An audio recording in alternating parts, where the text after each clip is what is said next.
GridMaker can automatically add text to your composites underneath each image, which it gets from the file names. GridMaker does not import CSV text data. We do have another application coming out in the near future that is going to be able to import CSV data, as well as have a lot more features for doing composites. So we're actually going to have two compositing programs. GridMaker is the simpler of the two, meant for doing custom composites one at a time. And with that, this only imports text data from your files. You can turn that on or off. And if you turn it off, you can see the images shift to get the correct spacing. With it on, it adjusts the spacing accordingly.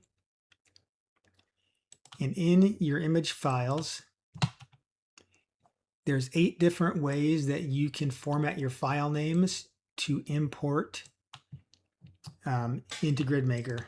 So we've got in this drop-down list 8 different ways for your files to be formatted. And in the case of these images, these are formatted last name underscore first name. So you can see we have Gavins underscore Henry for Henry Gavins, Dalton underscore Jesse for Jesse Dalton, etc. So we need to make sure we select the correct file name parsing to match how the file names are set up. So if I were to select last hyphen first, it's going to give us a message that says the file names are not what we expected. And in this case, it's not going to correctly pull the first and last name from the file name. And it's just going to put the actual file name itself without the extension under the image. So you see we have Jones underscore Blake here, for example, instead of Blake Jones. So make sure that you select the proper file name parsing that matches how your file names are set up. And you have these 8 different options for how you can set up your file names. And in the case of these, they're, again, last underscore first dot JPEG. There's one other thing you can do. If you put a numeric, or trying to get the file name here. So if you put a number in front of the file name, no spaces, no hyphens or underscores, just a number directly in front of the file name. So example 1 Perkins underscore Mrs.jpg. That 1 is telling it it's going to sort that to the very top and put it in the first slot. It's not going to read the number and put in an exact location. It's just a sorting factor. So if we were to put number 5 in there, it's still going to sort that to the first slot because it sorts alpha numerically. You can put multiple. You can put 1, 2, 3 and get the first 3 slots filled. But just so you know, it's not matching a slot. It's just a sorting feature. So usually it's just 1 slot you want at the beginning. And in this case, it's the teacher. And if there's a number there, it is going to drop that from the text that it adds. Whereas if you see, if we select the wrong parsing, now we have that 1 Perkins underscore Mrs. It's still sorting correctly, but it's not parsing the file name correctly. So as long as we select the right one, it's going to erase that number. Now, as far as the one more thing before I get to the fonts. You can actually stack the names as well. If you click this stack names, it's going to put first name above the last name. It's also going to increase the font size because since we have more room to work with, if we stack the names, it can make the font a little bit bigger. So that's important if you're doing, like, say, a composite of 300 or something, and the images become very small. You'll want to stack the names because that will allow them to be more visible. Let's actually pull one in here. Let's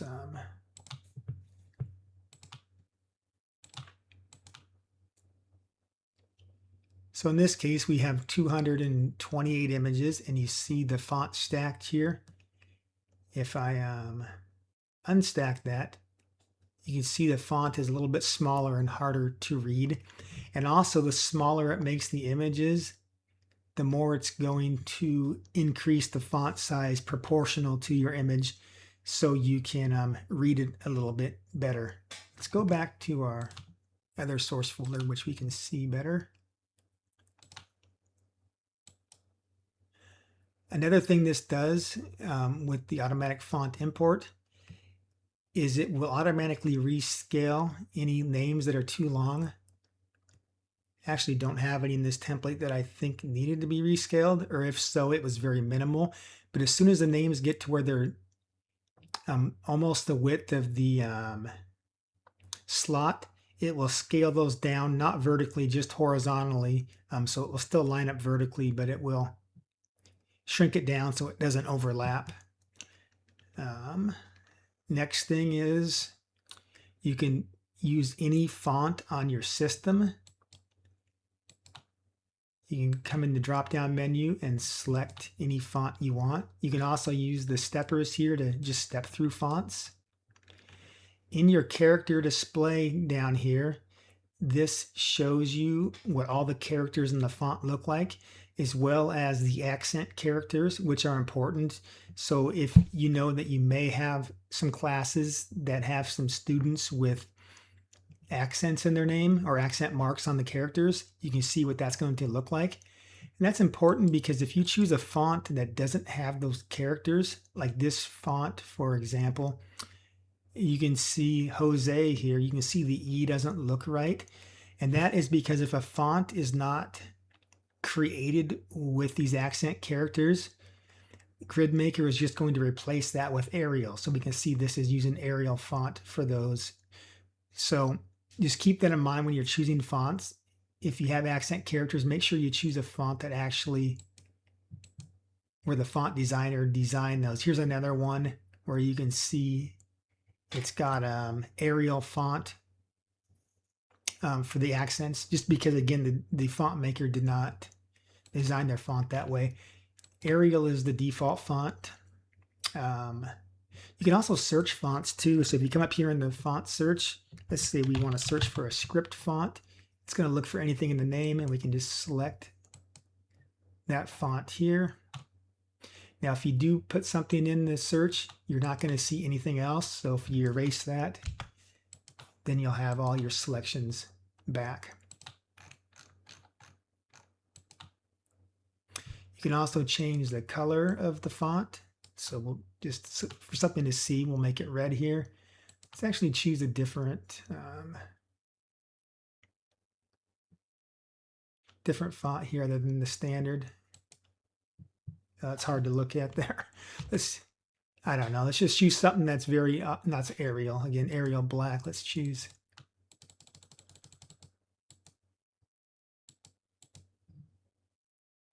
I don't know. Let's just use this font right here, this italic font.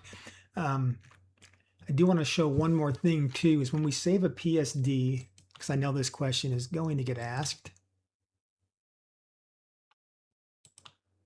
Let's make this class 2.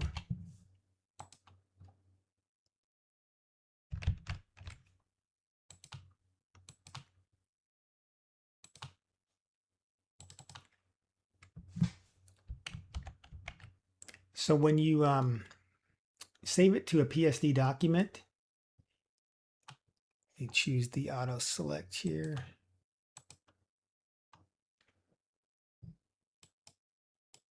This font is not actually editable. It's just a regular pixel text layer, or not a text layer. It's just a regular pixel layer.